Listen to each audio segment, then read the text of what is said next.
Okay, my name's Russell Stannard and this is teachertrainingvideos.com, and I'm going to take you through a website called SurveyMonkey. SurveyMonkey allows you to create surveys that you can then use with your students or for data gathering, so it's great for research purposes as well. And you can actually use it free to create 10 questions with up to 100 replies, and that also provides you with graphical information about the data that you've received. So SurveyMonkey makes some attempt at trying to analyze your data and put it into graphs and into ways that make the information digestible. So absolutely fabulous website in terms of its functionality. It really has become the kind of one of the major websites for creating surveys online, and I will take you through all the basics of how to create surveys, how to edit them and change them, how to put them up online and share them, and then we'll look at making them accessible.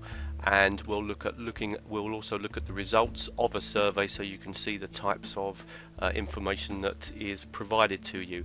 By the end of these videos, you'll be up and running and using SurveyMonkey, and I think you're going to find it a really useful tool. One last thing, if you come to teachertrainingvideos.com, don't forget to subscribe to the newsletter. You can see the newsletter on the right hand side. There's currently around 16,500 teachers now subscribed to it. Okay, so I've written the word SurveyMonkey into Google. Actually, just noticed that it should be one word rather than two. SurveyMonkey. So, and it will come up as www.surveymonkey.com. So simply click on it and will bring you to the page. And as I've said to you before, or mentioned at the beginning, there is actually a free account, so you can sign up for free by clicking here, and it will bring you to a window where, as usual, you have to put in a bit of information. You can sign up with your Google account, and you can sign up from your Facebook account if you want to do that as well. In other words, if you click here, it will ask you for your Google password, and you can use that to sign up to SurveyMonkey, or you can do the same via Facebook. Now, I've actually got an account already, so I'm simply gonna sign in and see you on the other side. Of course, you'll need a username, a password, and a contact email to sign up to SurveyMonkey. Nice and simple, and as I said before, this is a fabulous site, and a site that I've made quite a bit of use of over a period of time. Okay, I've signed in, and immediately on the opening page it shows me that I've got a couple of surveys, and we'll come back to these surveys, one that I produced in 2013 and one that I produced in 2011. We're actually looking at the account that I use for the surveys that I create for teachertrainingvideos.com. And so we'll have a good look around here, but one thing I just want to point out, and let's click on the upgrade just to see what you get for free and what you actually get if you are paying for a free account. So I have occasionally upgraded if I've wanted to do a much bigger survey. For example, this one is unlimited questions, 1,000 responses per month, and it will give you enhanced security, and also it will also allow you to export and print out the information that you receive. You've got a gold account, which is £299 a year, unlimited questions and unlimited responses, and then you've got the gold account plus, or in fact it's platinum, and that one has got even more features available. So those are possibilities, and what I did, or I have done at certain periods, is sign up to have the per month account for a short periods of time if I've done bigger surveys.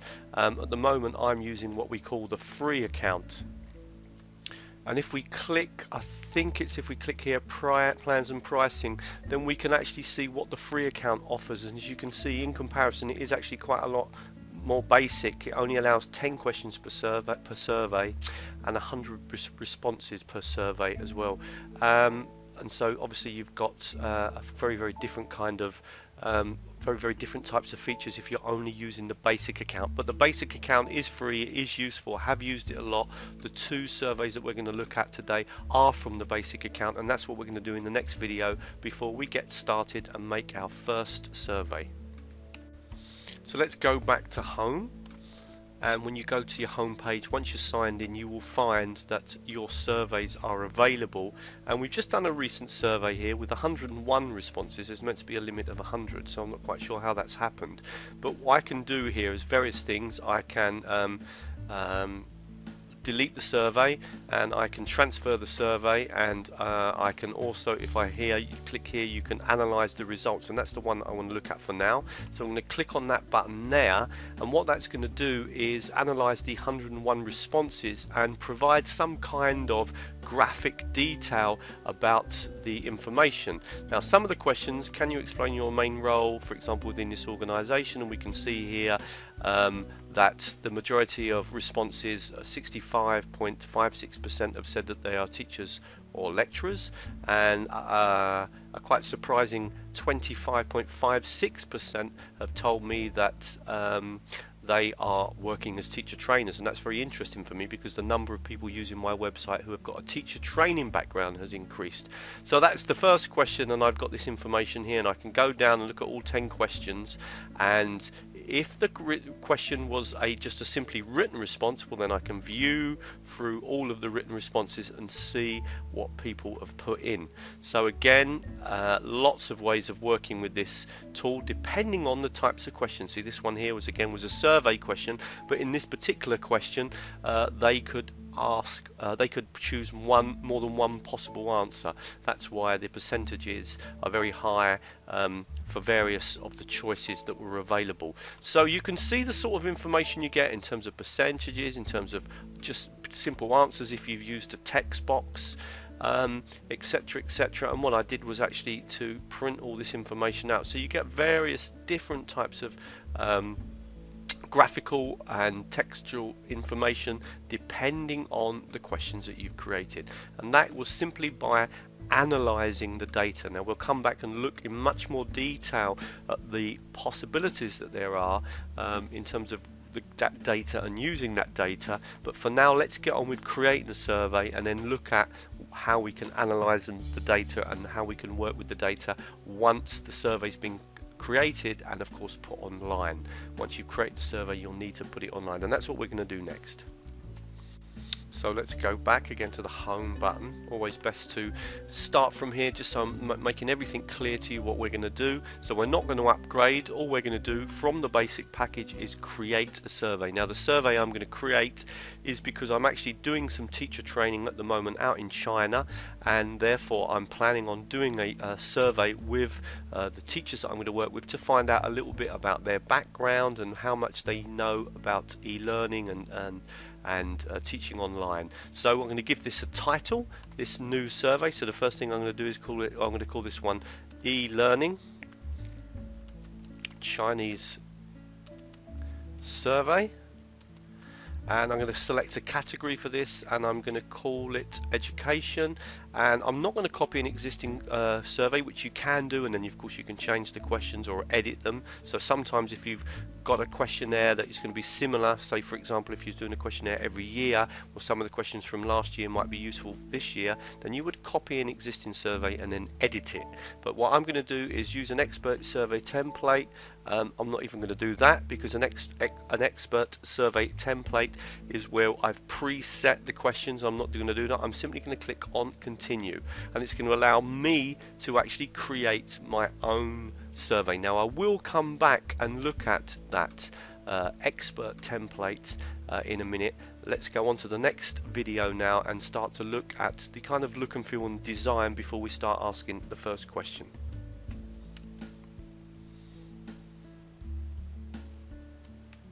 With the basic package, there's not a lot you can do. You can, for example, click here and choose another color, and you'll see it update on the screen almost immediately, and that includes both the title bar and the actual sort of background to each question, and we'll come back to that in a minute. I'm going to keep mine to aqua. I'm quite happy with that. I can also come in and edit the title. So if I click here, it allows me to come in and change the title if I want to do that, and then I can save my changes.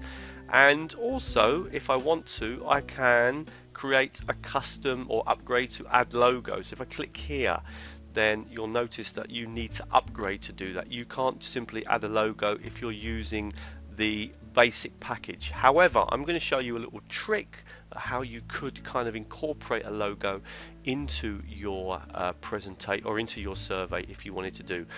One very important thing to think about at this point is how you're going to organize your survey. Are you going to have it all on one page, which is what I suggest, or are you going to have various pages? Now, if you have a lot of questions, it's probably a good idea to organize your questions into sections. But remember, we are limited to 10 questions if we use SurveyMonkey and 100 responses maximum.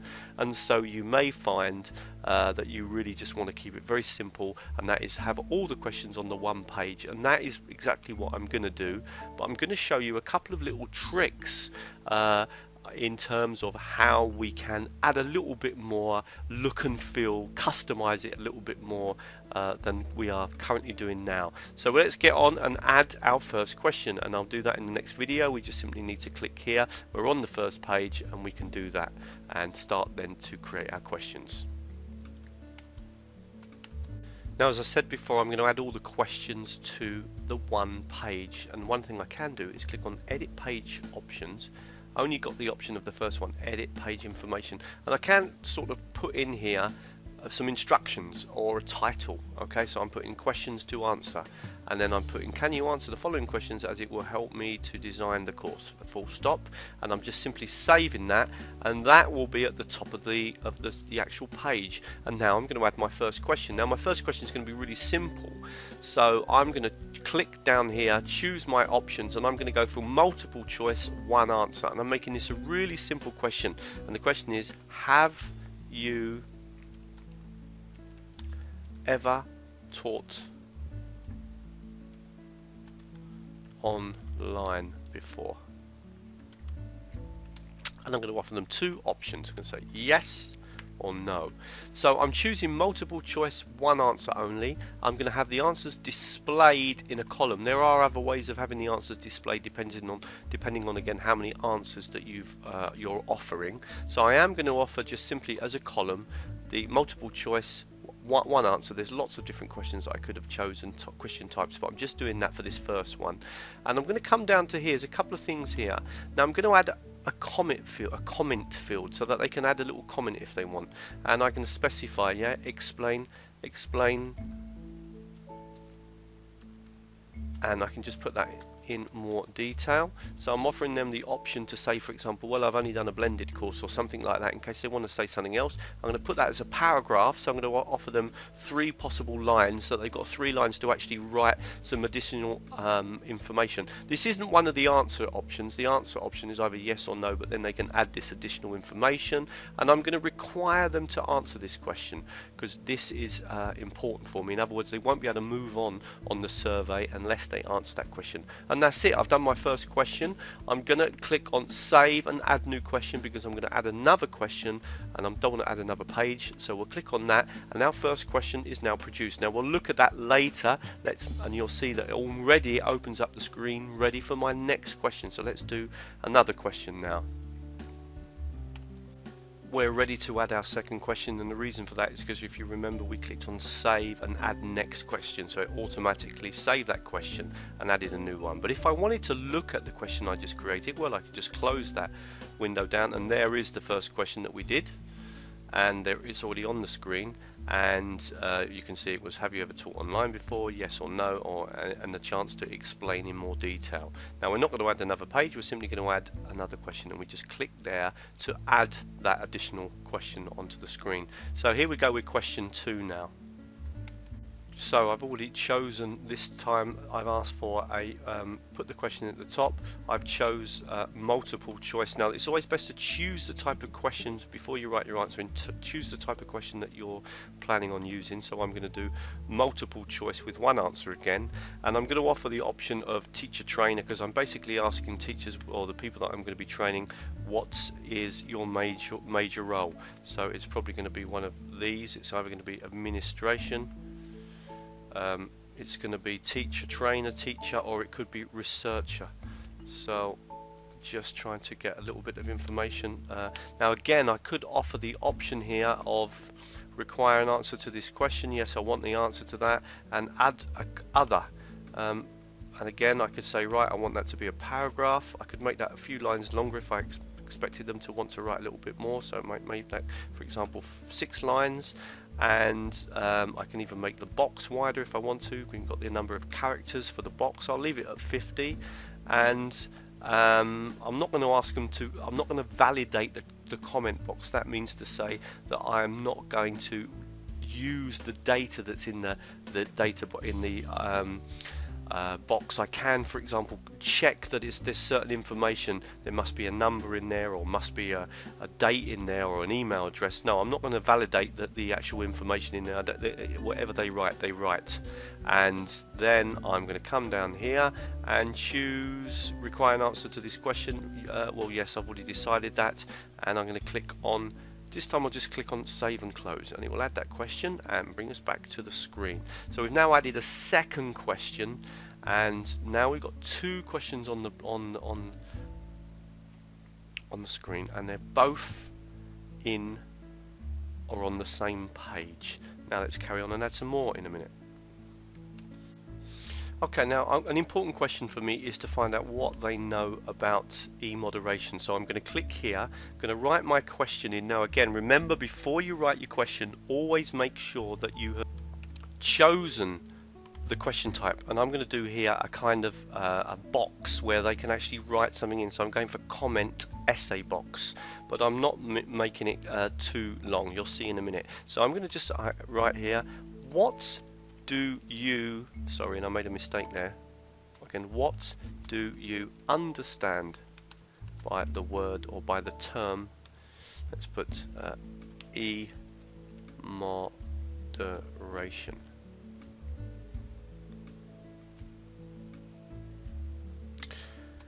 Please explain.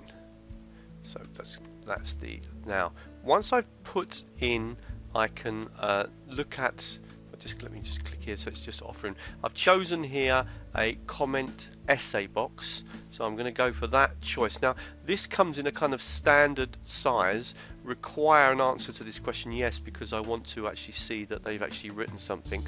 Now I can change the size and placement, change the default size and placement of the question. By that what I mean, let's just have a quick look. If we click here, we can come down, and there's this kind of, do we want the box to the left, to the right, etc, etc. How many lines are we going to offer them to actually write their answer in? So, and how many characters wide are we going to offer them? So we've got various choices here, and I'm going to keep it to the standard 50 characters wide, but I'm going to make it longer. I'm going to give them up to 10 lines to actually add their answer. And now I'm going to click on save and close, so we can see what that looks like on the screen. So this third question that we've asked them to produce, as you'll come down here, is where they simply write in an answer. There's no choices to be made as such, and so this time it's just simply writing in an answer. Now we've got 3 questions up on the screen so far. Notice you don't have to you've got your 3 questions. You don't have to add in a number when you add a question. That's done by default. What about if you wanted now to suddenly move the questions and put them in another order? Let's say, for example, you wanted this question to come second. Well, click on it. So click on move, and then it simply asks you, where do you want to move that question to? Now you can either move it into third place. Well, it's already in third place, so that wouldn't be a good answer, but you could move it into second place, so that would click there and it would move it into second place.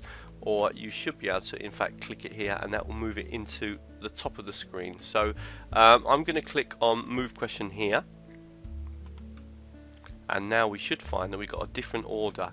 And as you can see, question 1 now is the question about e-moderation, and so I can very, very easily, if I want to, and I'm going to do that again because I don't want it there, I'm going to click on move that question, and I'm going to move it back down again to the third question. I want it to become the third question, move question here, and now that question will move back again to third place. So very easy if you want to move your questions around, which is a good thing because you can set your questions up and then move them in the order that you want afterwards. You can see it's pretty easy as well to add a question in at a certain point. So if after a little while you think, oh, I need a second question, a question after Q1, I need another question, well then just simply add here and it will add the question at that point. Another thing is if you decide ever, yes, you don't want to have all the questions on one page, well, you can split page at any point and therefore create more than one page if you want to do that. Again, very easy in terms of just doing that as an afterthought. If you decide suddenly after your 10 questions, well, I want to divide them up into 2 pages of 5 questions, for example, then you can do that. And thirdly, of course, you can delete your question. Just simply click on that button here and it will delete a question for you as well. And fourth, you might not think this is a very good and useful facility, but actually copying questions can be really useful, because you may find that you create a certain type of question and that you want to copy it because you're just going to make a few simple changes and then use that question again. So you can copy questions very easily and then modify them or edit them, and then that will become a new question. So you could copy question 3, edit it, and that would then become question 4. It just sometimes can be a quick way of making a new question if the new question is very similar in format and layout to the previous question. So that's a few more of the details on the settings of actually creating questions. Okay, let's add a new question, and this time what we're going to do is we're going to add what we call a ranking question. Now, ranking questions allow you to put things in order: first, second, third, fourth, etc. So we're going to click here and we're going to choose this one here, which is ranking. So simply going to put that there, and then again I need now to just simply write in my choice of question, and the user can then will be able to say which is first, which is second, which is third, which is fourth, etc. So I'm going to just do that. I'm going to ask the question, I'll write it in, and then we'll have a look again at what I've done. So I've offered a series of possible answers which the students or the people using SurveyMonkey can rank from first to second to third, and it's about which of the features that they think is good for an e-learning course. So e-moderation, good materials, opportunities to interact with peers, easy and clear navigation, simple activities at the start to get you socializing and meeting other participants. And I will require an answer to this question. And I will also I want them to answer all rows, so I want them to rank all of them, and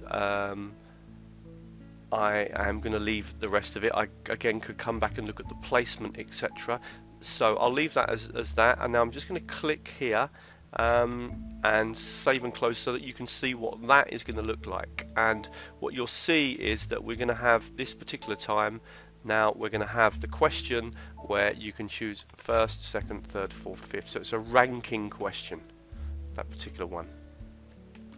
This is a really nice feature that might help you a lot as well. Add question. So we're just going to add another question. We've got here something called view our question example. So we can click here and look at what the different types of questions will look like. So for example, multiple choice with more than one answer, comments, ranking, where we can rank something like on the sort of Likert scale type of questions. So we can see here very easily the different types of possibilities we got. We've got different drop downs here, and you can use, for example, here different vocabulary to describe particular words, etc. Single text box, multiple text boxes, numerical text boxes when you're expecting a certain number to be put in, descriptive text, etc. This is really good because it gives you a quick look at all the different types of questions that you can add. As I said, I'm just going to show you one more example, and then we'll get on to actually saving our questionnaire and then looking at how we can share it.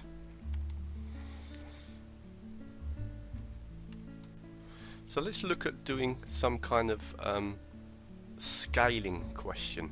So we can click here and just have a look at a couple of examples. There are two types of sort of scale questions that we can do. Matrix of choices actually is the way the one I want to look at. Here we've got where you can only make one choice for each row. So you just choose how often do you eat the following types of ice cream, and you talk about these ice creams and say how often you eat them. This one is where you can have multiple answers. Okay, so we're going to do the same. Then we're going to create one now. We're going to make it a single matrix question. I'm going to add the question at the top. I've just stopped the video for a second. You get on with it. So I've just added in my questions now, and this is how often do you use the following technologies. I've chosen never, occasionally, sometimes, often, all the time, and then I've chosen the technologies. Now, probably not a very well worded question, but it will do.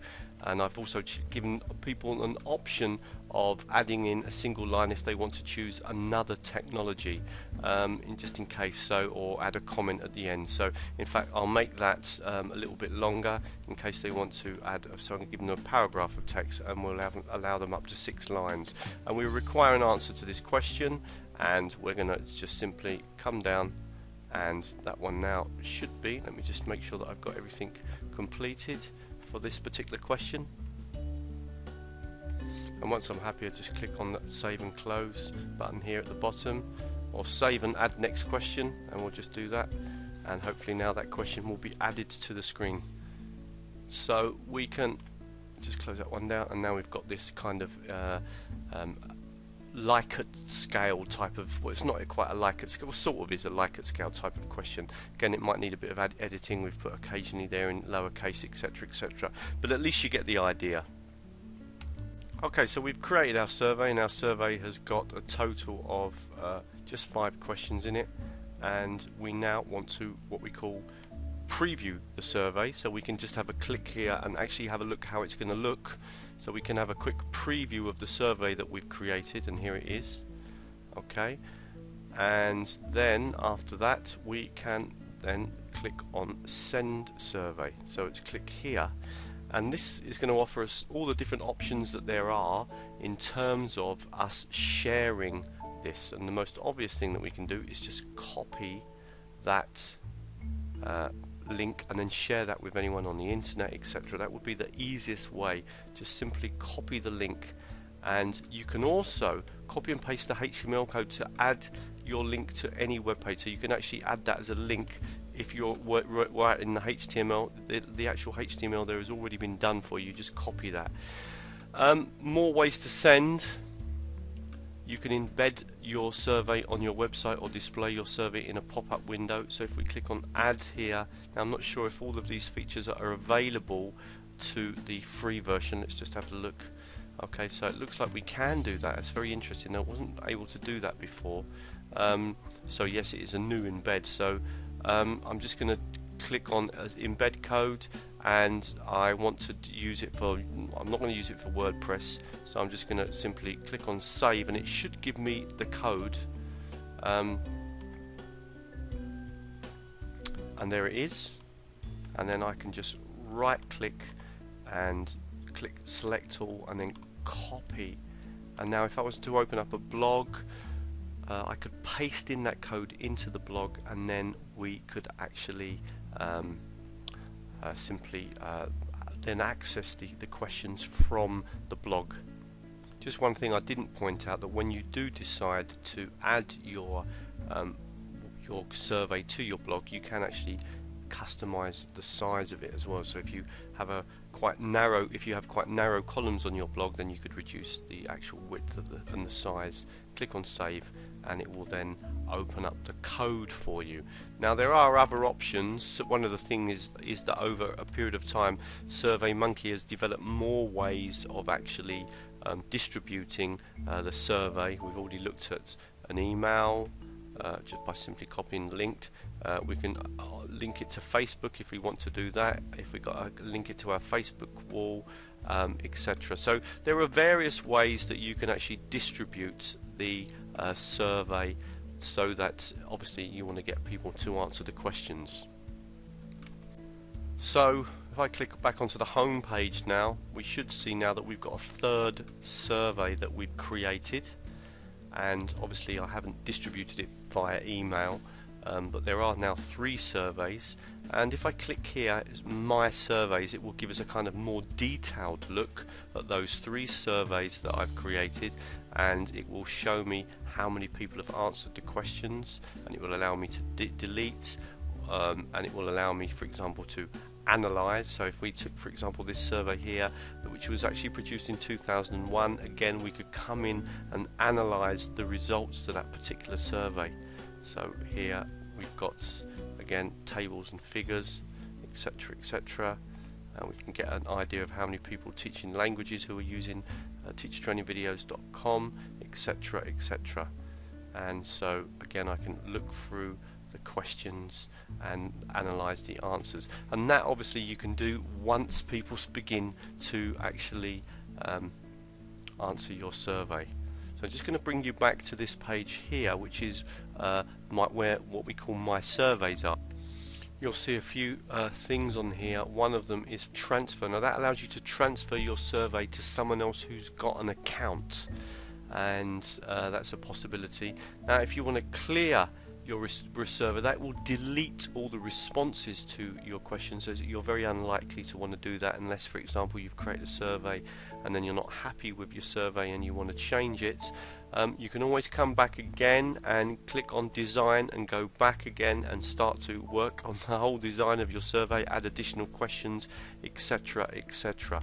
So that's the basics of SurveyMonkey. Now there is more to it, just like everything. I can't cover everything, but hopefully I've provided you with all the basics now that will allow you to create a survey, to then share a survey on the internet, and then to look at the actual data that you've created from that survey.